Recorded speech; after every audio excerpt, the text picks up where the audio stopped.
కాదు, యాకోబు పత్రిక 4వ అధ్యాయము 4వ వచనం. వ్యభిచారిణులారా, ఈ లోక స్నేహము దేవునితో వైరమని మీరు ఎరుగరా? కాబట్టి ఎవడు ఈ లోకముతో స్నేహము చేయగోరునో వాడు దేవునికి శత్రువగును.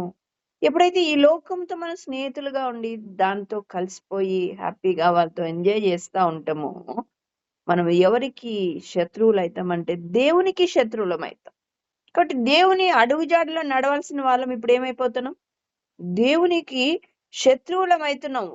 ఓ ప్రత్యేకమైన జీవితం నీలో లేదో నువ్వు దేవునికి శత్రువు అయినట్టు లెక్క. అంటే సాతాను ఏం చేస్తాడంటే నిన్నే వాడుకుంటాడు. ఎందుకంటే నీకు రెండు ఉన్నాయి కదా, అటువైపు లోకం ఉంది నీకు, ఇటువైపు భక్తి కూడా ఉంది. రెండిట్లో కాలు వేసి నడుస్తున్నావు కాబట్టి నిన్ను ఎవ్వరు అనుమానించలేరు. ఏమంటే నువ్వు భక్తురాలివి కదా, కాబట్టి శత్రువు నిన్నే వాడుకుంటాడు. అన్యులంటే వాళ్ళని మనం పట్టించుకో, వాళ్ళని వెంటనే తృణీకరిస్తాం, వాళ్ళు దేవుడు నమ్మలేదు అంటాం. మన ఇష్టానుసారంగా మనం జీవిస్తా ఉన్నప్పుడు, వేషధారణతో మనం జీవిస్తా ఉన్నప్పుడు సాతాను సూటిగా నీ దగ్గరికి వస్తాడు, నిన్నే వాడుకుంటాడు. నీకు మాత్రమే కాదు నష్టం, నీ చుట్టుపక్కల అందరికీ నష్టం, నీ ఇంటికి నష్టం, నీ మందిరానికి నష్టం, సార్వత్రిక సంఘానికే నష్టం.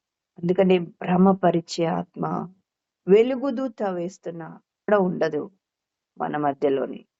చూస్తామా అపొస్తలుల కార్యాలు 20వ అధ్యాయం కదా, 29.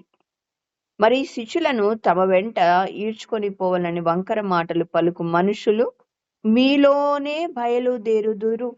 అర్థమైతా ఉందా? చాలా జాగ్రత్తగా ఉండాలి. ఎందుకు ఈ మాటలు మన దగ్గరికి వస్తాయి? నీకు సంబంధించిన జీవితం నీకు బాగా తెలుసు, ఎవరో చెప్పనక్కర్లే.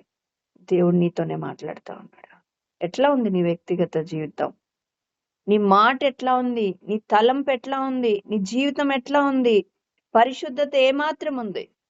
దేవుడు నీతో మాట్లాడతాను. దేని కొరకు పరుగులెత్తుతున్నావు? వ్యభిచారిణులారా అంటున్నాడు. ఆ క్రూరమైన తోడేళ్ళు మీలో నుండే బయలుదేరతారంట. ఆ వంకర మాటలు చెప్పే మనుషులు అంటే సాతాను మనల్ని ఉపయోగించుకో.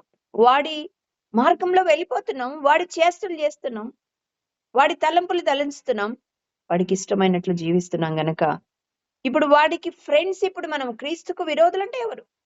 సాతానికి ఫ్రెండ్స్ అని అర్థం. బయటికి అట్లా కనబడుతున్న సాతాన్ మాట పుష్కలంగా ఉండి అదే ఫాలో అయిపోతుంది. కాబట్టి మనలో నుండే బయలుదేరుతారు. అది నువ్వు కాకుండా చూసుకో. తీర్పు బహుభయంకరంగా ఉంటుంది, అందులో నువ్వు ఉండకుండా జాగ్రత్త పడు. నీ మట్టుకు నీవు ఎల్లప్పుడూ పరీక్షించుకో.